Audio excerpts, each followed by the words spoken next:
que agora foi.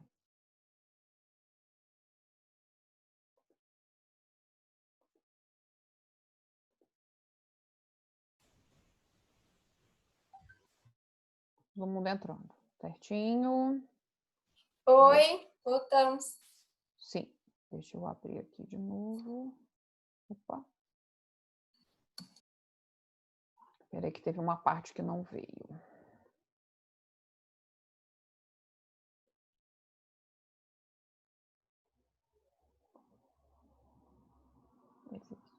Full screen. Espera aí. Ah, tá, ok.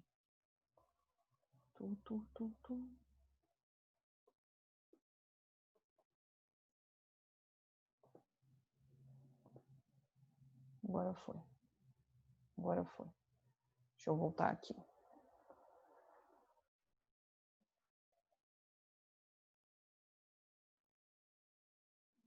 Agora foi. Deixa eu voltar onde eu estava lá, nas junções. Junções. Tá. Tá todo mundo aí, gente? Todo mundo conseguiu entrar de novo? Então, só para a gente terminar. Professora, sua voz tá Fala, Isaac. Oi, a voz tá ruim? Melhorou agora, melhorou. Tá. Então, só para a gente fechar aqui, tá? Então, essas são as junções que a gente pode encontrar no tecido epitelial, tá? Elas vão variar aí de acordo, né? A classificação delas está de acordo de onde elas vão ocorrer, né? Então, ligar a face externa, a face interna, o citoplasma, a pele, né? E Professora, ao tecido conjuntivo. Fala, Isaac. a Bruna tá pedindo pra eu deixar ela entrar. A Bruna tá pedindo para deixar ela entrar? Peraí. Eu tinha enable um negócio aqui, não tá entrando. Cadê a Bruna, gente?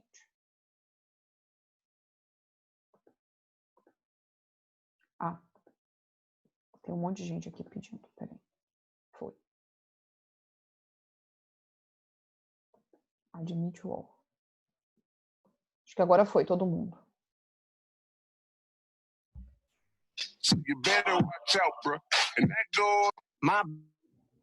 Que é isso, Oi? gente? Que é isso? Alguém tá ouvindo break aí, né? Tá ouvindo rap. Podemos continuar, gente? Então, só para a gente fechar aqui, tá? A questão das junções celulares. Então, eu posso ter, né, de acordo lá, as junções celulares vão ser classificadas de acordo com o local que elas estão ocorrendo e a função delas, tá?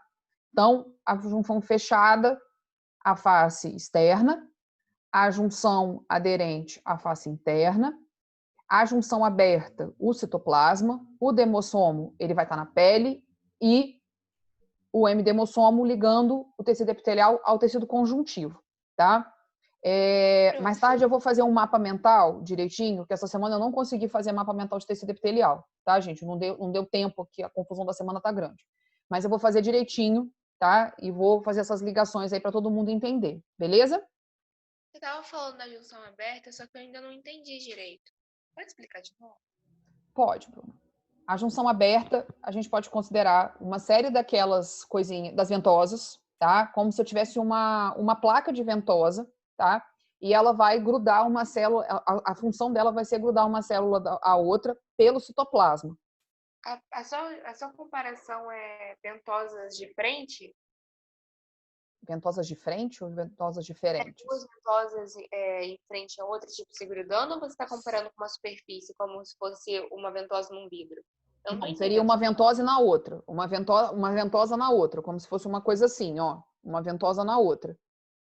Sei. Tá? Então, tanto uma célula vai ter demossomo no seu citoplasma, como a outra, tá? Então, ela vai grudar uma célula na outra. Deu para entender, Bruninha? Mas você não está falando da junção aberta? Sim, é uma junção aberta, por quê? Porque essas ventosas, vamos colocar assim, ela tem um poro. Então, passa a substância de um lado para o outro. Pode passar algum tipo de substância de um lado para o outro. Mas o que tem a ver a junção aberta com os demossomos? Não, o demossomo é outra coisa. Mas você que falou, cara. Não, O demossomo eu tenho ele na epiderme. Ele até tem uma célula na outra ali, mas ele liga as células da epiderme. Sim, é porque quando você for me explicar a junção aberta, você falou demossomos. Eu tô te perguntando o que tem a ver o demossomos com a junção aberta. Não, eu falei isso, gente. Não lembro. Falou. Eu acho que eu juntei e fui Falou sem falando querer. tudo. Eu não Tá? escutei, não. Cada junção dessa é uma coisa, tá, gente? O demossomo, ele vai estar na epiderme, tá? A junção aberta vai estar ligando os citoplasmas. Essa é a diferença. Sim? Então, continuando. Uhum. Opa. Tecido epitelial de revestimento, né? A gente continua falando do revestimento. Uma outra característica que ele tem é que eles são avasculares, né? Então, eu não tenho vasos e artérias no tecido epitelial de revestimento, tá? Então, por isso, às vezes, quando a gente corta o dedo muito superficial, né? A gente não sangra. Abre só um corte, né? Mas não chega a sangrar. Quando a gente sangra, é porque a gente cortou também tecido conjuntivo, tá? Então, por isso que às vezes aquele corte, por exemplo, assim, numa folha de papel ou num espinho, não chega a sair o sangue, tá? Porque eu só furei tecido epitelial. Eu não furei outros tecidos, tá? Porque o tecido epitelial de revestimento, ele é avascular, ele não tem vascularização. Então, ele não tem vasos condutores ali, né? Vasos de sangue que passam no tecido epitelial de revestimento, tá? Essa ligação entre o epitélio e o tecido conjuntivo, a gente chama de membrana basal, tá? Que é o que gruda aí, né? O que faz a conexão entre o epitélio e o tecido conjuntivo, tá? Essa membrana basal, ela pode ter dois tipos de lâminas, tá? Então, eu tenho como se eu tivesse, gente, um bolo É recheado. como se fosse uma colinha? Como se fosse uma colinha, Lívia. A gente pode entender essa questão de como é que o corpo, né, nosso é formado de epiderme, tecido conjuntivo e outros tecidos, como se a gente pensasse num bolo recheado, tá? Uma torta lá que tem recheios, tá? Então, o glacê lá de cima, aquela pasta americana, conforme o que é, né? Vamos pegar da pasta americana. Aquela coisa dura, né? Que é aquela pasta americana, a gente pode considerar ela como um epitélio, tá? E o que gruda, né, ali, aquela pasta americana, no bolo, que é o tecido conjuntivo, a gente passa, né, quem mexe com doce, aí já viu a mãe fazendo ou já viu alguma coisa, a gente passa, às vezes, um leite condensado ou um doce de leite para grudar uma coisa na outra, tá? Essa, como se fosse esse doce que a gente cola, né, essa cola para colar lá a pasta americana no bolo, é a membrana basal, tá? Essa membrana basal, então, são lâminas, né? A gente tem camadas, uma camada, duas camadas, três camadas, tá? Uma dessas lâminas, né, que a gente chama de lâmina basal, ela é rica em fibras colágenas, que é o que dá justamente a elasticidade à nossa pele, né? Então, o colágeno que dá a firmeza e a elasticidade, tá? E a outra lâmina, né, é a lâmina que a gente chama reticular, que ela é formada por fibras reticulares, tá? Então, é justamente a membrana basal, ela é a ligação, né, essa cola aí, vamos colocar assim, entre o epitélio e o tecido conjuntivo, que faz justamente, gente, quando a gente se movimenta e outras funções que a gente faz aí com o nosso corpo, a pele não soltar do tecido conjuntivo, né? A epiderme não soltar do tecido conjuntivo porque eu tenho essas lâminas, tá? E essas lâminas fazem, né, a pele aí, a epiderme ter essa característica de elasticidade e firmeza, tá? Outra especialização que a gente tem dos tecidos de revestimento são os cílios e as microvilosidades. Então, lá quando a gente estudou célula também, a gente viu sobre essa questão das microvilosidades. Lembra que eu expliquei que era uma forma da célula ficar com uma superfície maior para absorver mais substâncias? Não sei se alguém lembra disso aí durante as aulas. Lembram ou não? Professora, peraí, calma A aí. microvelocidade não era para fixar? A microvelocidade é para aumentar o contato das células do intestino delgado com os nutrientes Sim. Então, do as alimento. microvelocidades... Exatamente, Isaac. As Posso falar um negócio microvelocidades... antes, professora? Fala, Isaac. Rapidinho. Você falou da membrana basal. A membrana basal, ela vai ter duas lâminas, Aham, né? sim, Uma vai ser basal também, que nem o nome, e a outra vai ser reticular. É sim. isso? Que Tá, é o porque que eu tava vai fazer a confundindo. fundação aí para colar no tecido conjuntivo, tá? Para Ok. unir Uhum. a epiderme ao tecido conjuntivo, né? O epitélio ao tecido conjuntivo. Essas duas Professora. especializações aí, fala, Bruna. Quando você fala de membrana basal, eu penso que, por exemplo, quando eu passo um creme de leite no bolo, um doce de leite no bolo e em cima eu coloco doce de goiabada para falar, são 2 lâminas. Sim, você pode fazer um bolo com 2 lâminas, tá? Os cílios e as microvilosidades vão ser especializações do tecido epitelial, tá? Os cílios a gente vai encontrar no tecido epitelial da traqueia, né? Então, esses cílios aí têm a função de produzir muco, né? Para proteger a traqueia de poeira, de micro-organismos. E as microvilosidades, que a gente encontra lá no intestino delgado, é para aumentar a superfície de absorção, como o Isaac bem lembrou, que a gente viu lá em biologia celular. Bem, Professor, gente. Fale, Isaac. você pode repetir a parte dos cílios? Sim, os cílios são essa foto aqui. Vocês estão vendo que tem uns cabelinhos aqui em cima Sim. dessa foto de microscopia? Então, esses cílios são, né, eles revestem a traqueia, o tecido epitelial da traqueia, tá? E eles são responsáveis justamente por absorver a poeira, por exemplo, que a gente inala, e eles produzem muco, justamente para expulsar a poeira de dentro do nosso sistema respiratório, tá? Professora, eles também Fala. vão auxiliar para que a traqueia não fique ressecada, porque eles produzem muco, então vai Sim, deixar um pouco úmido o local. Isso? sim. Tanto para Professor, proteger de micro-organismos e de poeira, quanto para manter a umidade ali no sistema respiratório. Fala, Lívia. você pode repetir a parte das microvelocidades que eu fiquei um pouco confusa. Sim, nós vamos chegar lá, tá? Lembra quando eu Tá. falei de respiração celular, que a gente discutiu lá a questão dos gases que as pessoas podiam inalar e queimar, né? Então, esses cílios aqui, num acidente químico que a gente inala substâncias, por exemplo, a primeira coisa que vai ser queimada vão ser esses cílios. Por isso que a pessoa sente tanta sensação de queimadura dentro do corpo. Quando ela inala, por exemplo, gás de magnésio, quando ela inala cianeto ou outra coisa, tá? Porque são essas células aqui que vão ser as primeiras a absorver lá as substâncias químicas, tá bom? As microvilosidades... Porque, tipo assim, as microvelocidades, elas têm a ver com...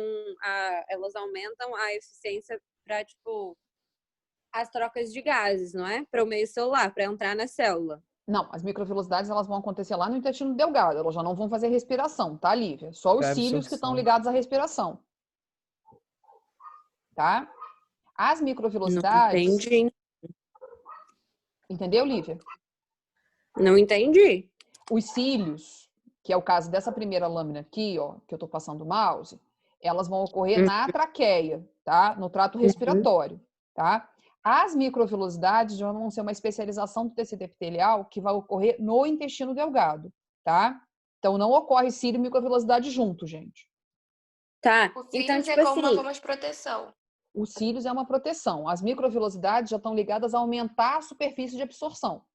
absorção, secreção, essas coisas, né? Sim, o intestino delgado para aumentar lá a absorção de proteína, de carboidratos, de outras coisas que passam lá pelo intestino delgado, tá?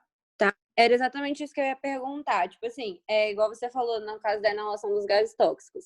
A gente inala um gás tóxico e aí, por causa dos cílios, eles vão absorver e aí a gente vai sentir, vai ter a sensação de queimação. E aí a nossa célula, que está fazendo respiração celular e tal, quando a gente vai comparar com as células do intestino, é por isso que a gente vai se sentir intoxicado, por isso que vai matar a gente. Sim, porque todas as células vão acabar absorvendo aquilo, tá? Mas a sensação de queimadura que as pessoas têm no primeiro momento como um sintoma agudo, né, é justamente porque a substância química está queimando esses cílios, né? Ela está destruindo ali, rompendo a membrana desses cílios. E aí, depois que contaminou, entre aspas, esses cílios e essas células, as células vão passando pela nossa corrente sanguínea e quando elas chegam no intestino delgado, vai fazer mais mal ainda pra gente, né? Porque eles absorvem. Sim, algumas substâncias vão acabar sendo absorvidas também, igual quando a gente come, né? O que vai absorver, às vezes, alguma coisa que vai fazer mal pra gente, vão ser as microvilosidades também. As microvilosidades têm a função de absorver mais coisas, mas se for alguma coisa tóxica que a gente comeu, por exemplo, vai absorver mais nessas microvilosidades. Sim. tá? Igual o pessoal que é Professora, intolerante a em si, leite. quando... Por que que a intolerância a leite causa diarreia? Justamente porque lá no estômago, beleza, no estômago fez algum tipo de digestão, mas às vezes não dá problema. Por que que um dos sintomas lá de alergia a certos alimentos é diarreia? Porque as microvilosidades vão absorver mais ainda aquela substância. E aí que vai fazer mal. Sim, por isso que um dos sintomas de algumas alergias é a questão da diarreia, tá? Professora, fala Entendi. caganeira. Fala, Bruna. Não, eu não falo É essas que palavras. a gente chegou à conclusão que caganeira é uma burrico diarreia. Aí, Exatamente. O termo ô certo é diarreia, prof, né, gente? Fala, Bruna. não, mas vamos falar caganeira, é mais bonitinho. Tá. Não é bonito não, mas ok. Só pra gente fechar aqui. Sobre Diga, Bruna. os cílios, que você Ah. fala sobre a sensação de queimadura e tal, eu posso falar que a gente sente toda essa ardura, a gente fica intoxicado por causa que vai mexer com a cadeia respiratória? Sim, vai mexer com a cadeia respiratória, se a gente estiver falando de gases, né? O caso lá de um incêndio ou de inalar alguma substância tóxica, tá? Tá, Sim? eu que eu não entendi muito bem como que ocorre essa intoxicação pelas microvilosidades do intestino delgado.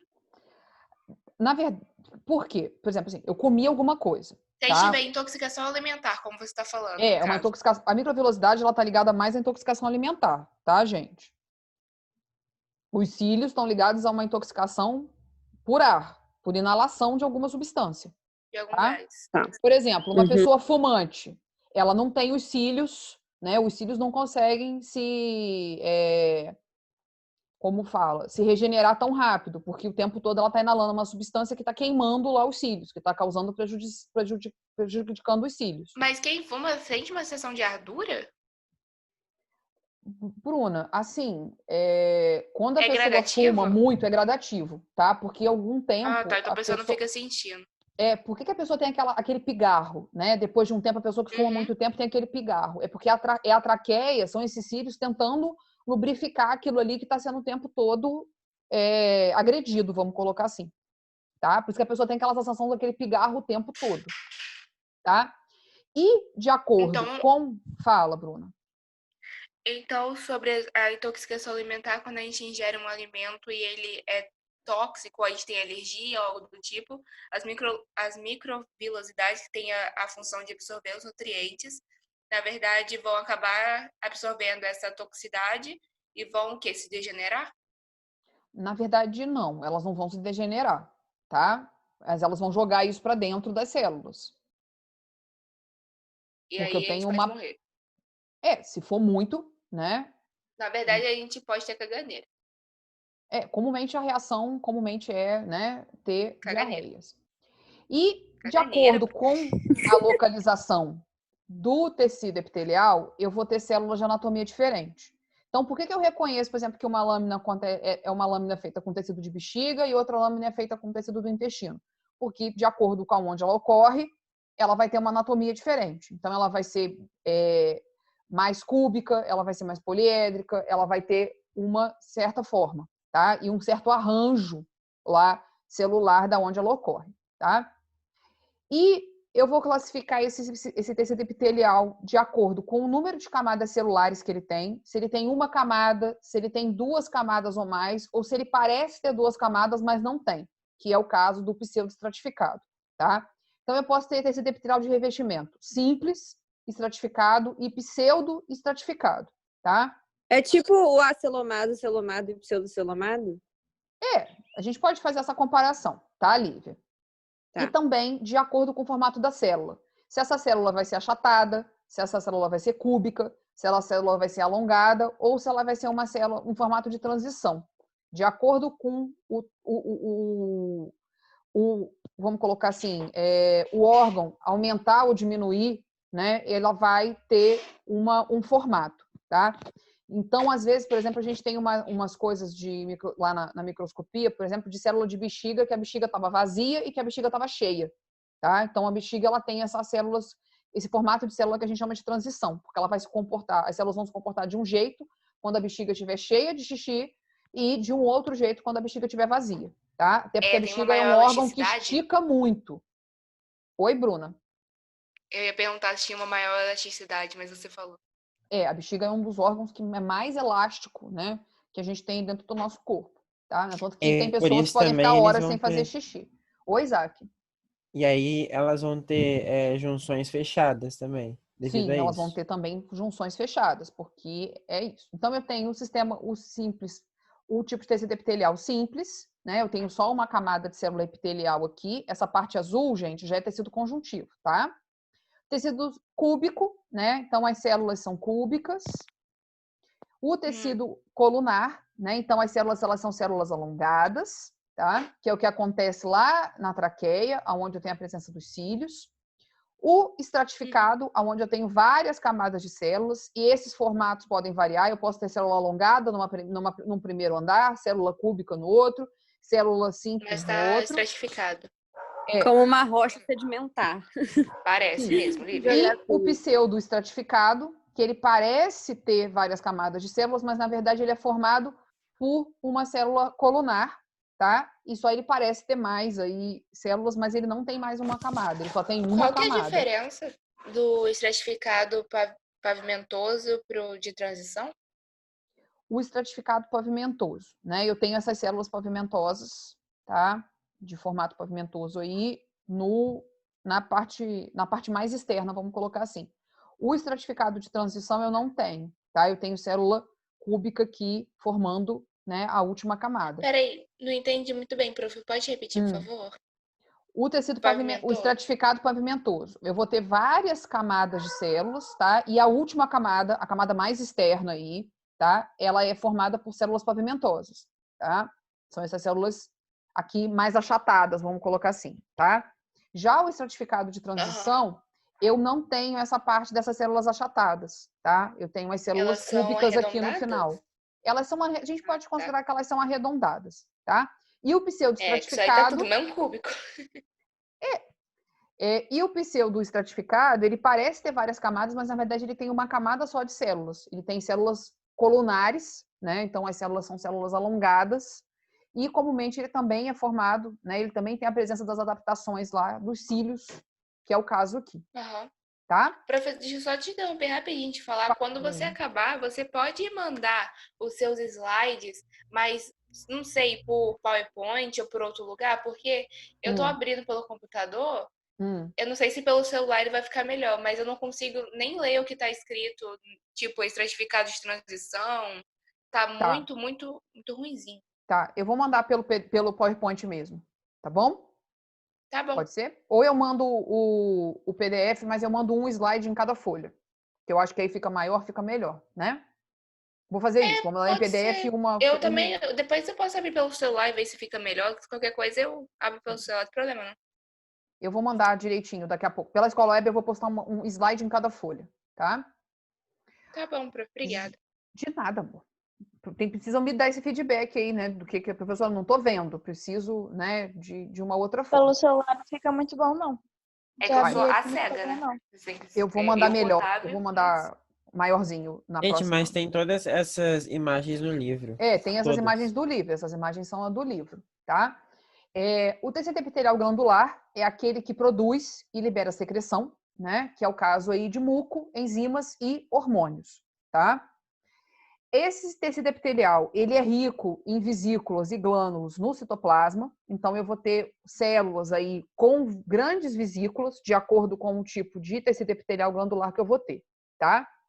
E a origem das glândulas, né, e também a classificação delas, vai depender do grau de invasão que elas invadem o tecido conjuntivo, tá? E a conexão também que elas têm com o epitélio, com a epiderme, tá?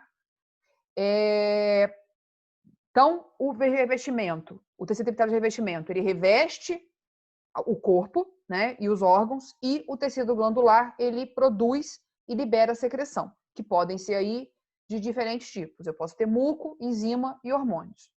Tudo bem, gente? Sim? Então, vamos lá para a diferença de uma glândula para outra, tá? Em relação a essas glândulas, né, a gente viu que uma coisa que diferencia elas ali é o quanto que elas invadem de tecido conjuntivo e qual é a ligação dela, como é a ligação delas com a epiderme, com o tecido epitelial, né? Então, eu posso ter glândulas que são chamadas de glândulas exócrinas, tá? que ela tem uma comunicação direta com o epitélio dela de origem, tá? Então, por exemplo, ela tem dutos, né? O que a gente precisa guardar aqui das glândulas exócrinas é que elas têm dutos que liberam isso no epitélio dela de origem, tá? Que é o caso, por exemplo, das glândulas salivares. Então, a gente tem o tecido epitelial da nossa língua, né? E da nossa boca aqui dentro. E essas glândulas, elas liberam, né, a saliva. Então, ela tem um duto aqui, né, dentro, ela tem dutos, canais que liberam a saliva aí, tá? Para o epitélio de origem. Então, por isso que a nossa boca sempre está molhada, úmida, né? As glândulas sudoríparas, que são as glândulas aí, né, que a gente tem principalmente na axila, né? Então, a gente sente, quando a gente transpira muito, né, ou tá um dia muito quente, que debaixo do braço está molhado, né? Então, justamente porque são glândulas que têm comunicação direta. Então, ela joga, né? Ela excreta a substância que ela produz, tá? Glândula sebácea, que são as glândulas de gordura. Né? Professora, Fala, Lívia. e tem diferença de quantidade das glândulas sudoríparas?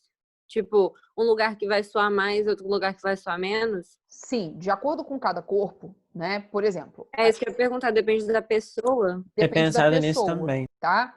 No entanto, que eu não sei se vocês conhecem alguém Metabolismo que em si? está ligado ao metabolismo. Não sei se vocês conhecem alguém, por exemplo, que quando a pessoa transpira muito, fica uma roda debaixo da blusa. Exatamente. Uhum. Né? Então, a pessoa ali Exemplo. tem uma secreção muito forte. Mas isso é uma coisa ligada, gente, aos hormônios e ao metabolismo da pessoa, tá? Entendi. Glândula sebácea, que é a glândula de gordura, né? Que libera gordura aí. Na fase da adolescência, a gente tem muita glândula sebácea no rosto, né? Os hormônios mudam aí e a gente começa a secretar nossas espinhas, tá? Glândula lacrimal, que está aqui próximo dos olhos, né? Tem gente que às vezes chora mais e tem gente que chora menos. Também é uma questão de metabolismo, né? E as glândulas mamárias. Professora, Fala. eu não sei se isso tem a ver com as glândulas lacrimais, mas quando a gente corta a cebola e a gente chora, a cebola ela solta alguma coisa que vai meio que ativar as nossas glândulas lacrimais, alguma coisa assim? Pois é o questionamento da minha vida inteira. A cebola, na verdade, quando a gente está cortando, né, ela libera um gás, vamos colocar assim. São gases que ela libera, tá? E ela muda, esses gases mudam o pH dos nossos olhos. E isso atinge, as glândulas lacrimais vão ter que excretar esse gás que a gente está absorvendo, tá? Porque ela muda o pH. Por isso que tem aquela história de colocar a cebola na geladeira, de picar a cebola na água gelada, porque aquilo reduz a atividade metabólica da cebola e a cebola não libera esses gases aí que a gente acaba absorvendo e chorando, tá? Eu acho que libera, só que em menor quantidade. Oi? Oi, Bruna? Acho que libera, mas em menor quantidade. Sim, libera em menor quantidade, porque a gente não muda o suficiente para fazer chorar e tal. Sim. E tem gente que às vezes pica cebola e não chora, mas aí também depende da reação da pessoa àquela substância, tá? A minha meta Eu é ser corto essa cebola pessoa. com óculos de sol, porque é mais fácil. Não, boa ideia. As glândulas já que são chamadas de endócrinas, gente, elas não têm dutos. Então a gente já veio uma diferença para a gente guardar. Exo, né, fora. Então ela vai expulsar para fora. Já as glândulas endócrinas, né, as glândulas, o endo é dentro, ela não tem esse duto, tá? Então todo o material, né, as substâncias que essas glândulas endócrinas produzirem, elas vão ser jogadas direto na corrente sanguínea, tá? Então elas não vão ser expulsas pelo epitélio, elas vão cair na corrente sanguínea, que é o caso dos nossos hormônios, tá? Então, quais são as glândulas que são as glândulas endócrinas? A hipófise, a tireoide, as suprarrenais e a porção secretora de testículos e ovários. Então, as glândulas endócrinas, elas não têm dutos, tá? O que elas produzirem vão cair na corrente sanguínea. Tudo bem? Por isso que o sangue de uma pessoa que está grávida, por exemplo, a gravidez é para ser identificada pelo sangue? Sim, porque produz um hormônio diferente? Porque os hormônios que estão sendo produzidos por aquela glândula ali estão sendo direto para a corrente sanguínea, elas não estão indo para a pele. Né? Se ela fosse para a pele, a gente precisava recolher, né, o suor lá da pessoa para ver se ela estava grávida ou não. Sim? Uhum. Qual que é a substância, prof, que aparece no sangue da pessoa quando ela está grávida? É o HCG, né? Não, o HCG. Ah, é? É, o HCG. Nossa, chutei. E as glândulas mistas, gente, são aquelas glândulas que elas vão ter parte exócrina e parte endócrina, que é o caso do nosso pâncreas, tá? O pâncreas, ele vai ter tanto a parte que ele vai estar secretando substâncias para indutos, né, que é o caso quando ele secreta substâncias para o intestino delgado, que é o caso do suco pancreático. Então, quando o pâncreas está liberando o suco pancreático, ele é uma glândula exócrina, tá? E quando ele libera insulina e glucagon para a corrente sanguínea, ele está trabalhando a parte endócrina dele, tá? Então eu tenho tanto. Professora, Fala, Isaac. a gente só tem o pâncreas como glândula mista? O grande exemplo de glândula mista é o pâncreas, tá? Ah, tá. Uhum. Então, Mas existem mais no corpo. Sim. Mas Só que em essa menor aqui, número. mas em menor número, sim. Essa aqui é realmente assim, o pâncreas é o órgão da glândula mista, tá? Porque ele vai secretar o suco pancreático que vai estar na digestão e a parte endócrina, que é a insulina e o glucagon, que vai ser a regulação aí da quebra dos carboidratos, tá? Professora, o fígado Fala. também é, não é? Sim, o fígado também é uma glândula mista, tá? Isso tem a ver com ele ser o único órgão que se regenera ou não? Não, isso está ligado mais à questão do As células celular. multinucleadas, né? Das células dele, tá? Do tecido que ele é formado. Então, continuando. Então, aqui, só para. Essa figura está no livro e ela deve estar ruim na apresentação, porque ela está ruim aqui para mim também, tá? Não, aqui só pra tá bom, que a gente pode dar zoom, mas na Sim. apresentação do computador não, que tem PDF. É só para a gente entender, né, a questão aqui que a glândula exócrina, ela vai ter esse duto que vai sair na pele, no epitélio que ela tá, e a glândula endócrina não, ela não tem duto, tá? Então não é muito difícil da gente guardar isso. Exócrina tem duto, endócrina não tem duto, tá? A pele humana, né, como eu já disse, ela é o maior órgão do corpo humano, porque ela recobre todo o corpo humano e ela é formada por essas três partes aí: a epiderme, a derme e a hipoderme. Tá? A hipoderme em si não é um tecido epitelial, mas ela faz parte da pele. A hipoderme ela já é tecido conjuntivo, tá? Então, qual que é a função da epiderme, né? Então, dessa camada mais externa aí da nossa pele? Proteger nosso corpo de perda de água, de lesão e de invasão de micro-organismos. A epiderme, ela é composta por tecido epitelial estratificado pavimentoso e ela tem 4 camadas, tá? Então, ela tem a camada basal, a camada espinhosa, a camada granulosa e a camada córnea, tá? Então, tudo isso tá aqui, né, na nossa pele, tá? A camada basal é a camada que tem contato com a derme, então é a camada mais interna da epiderme, tá?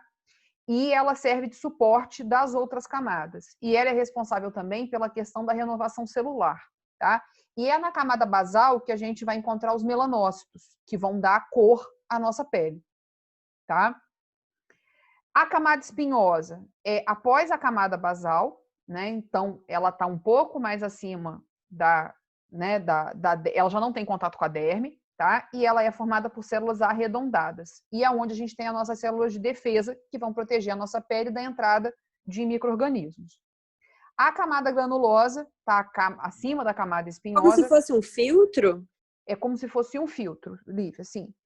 A camada granulosa é aquela camada que é formada por queratina, né? Então, é uma camada que a gente vai perdendo ao longo do nosso envelhecimento, tá? Ela vai diminuindo. Por isso que as pessoas ficam com rugas, né? Por isso que a gente passa creme com queratina, essas coisas. Sim, mas o creme com queratina em si não vai voltar a queratina para o lugar, tá? Mas isso não tem a ver um pouco mais com porque colágeno é o povo que também? fala essas coisas. Sim, também tem a ver com colágeno. Nós vamos chegar lá no colágeno, tá?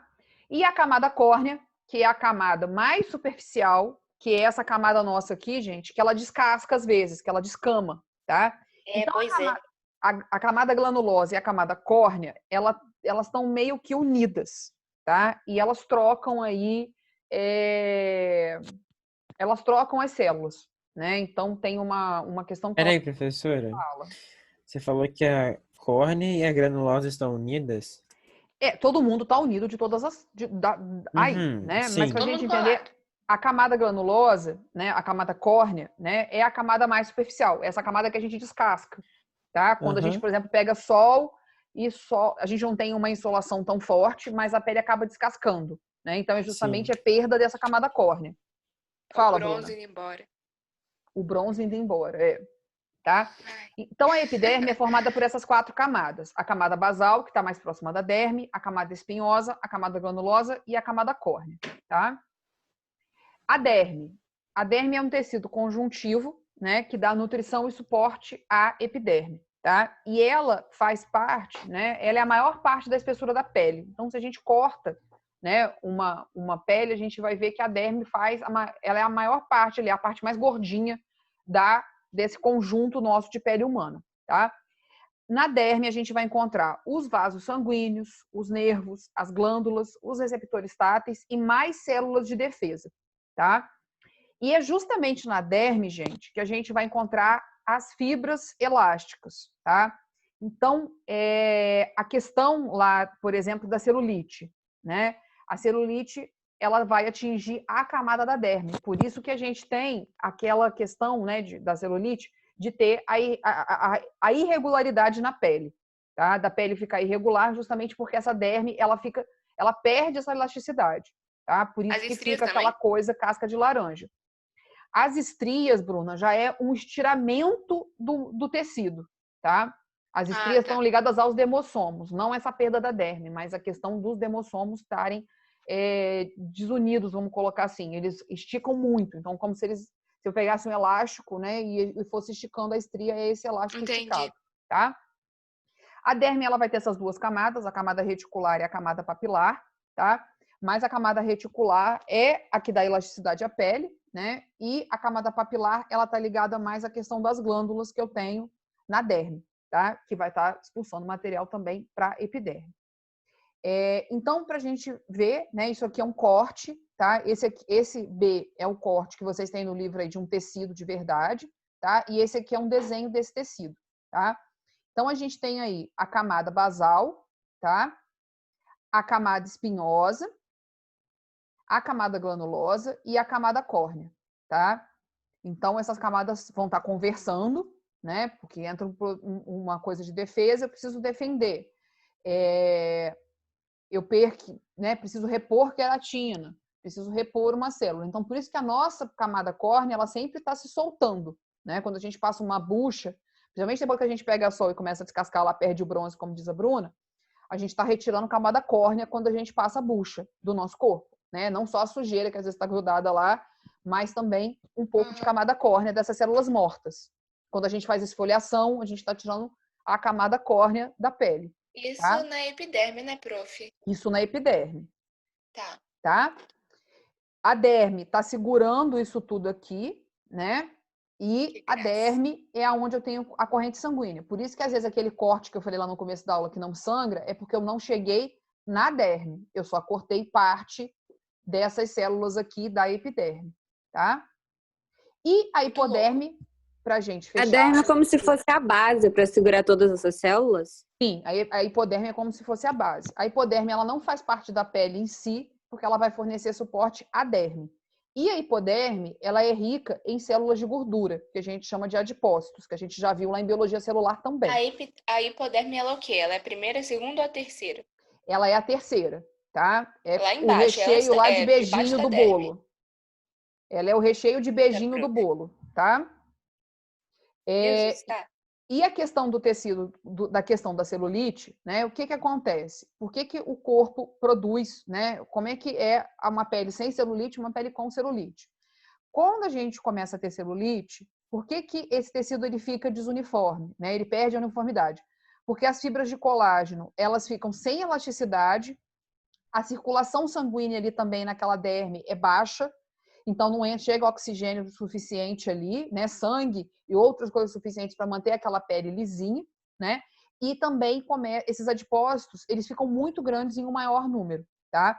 Então a celulite, ela é uma disformidade não só da epiderme. A epiderme é só, vamos colocar assim, o resultado disso, tá? O que acontece é que está mais embaixo problemático. Então, a circulação está prejudicada, os adipócitos estão muito grandes e eu perdi as fibras de colágeno, tá? Prof, eu não entendi muito bem sobre os adipócitos, tipo, estarem grandes, não entendi. Sim, aqui tá dizendo que tá less than 1 minute. Então daqui a pouco isso vai cair, tá, gente? Mas dá para entrar de novo, eu acho. A gente tenta, tá? O que acontece?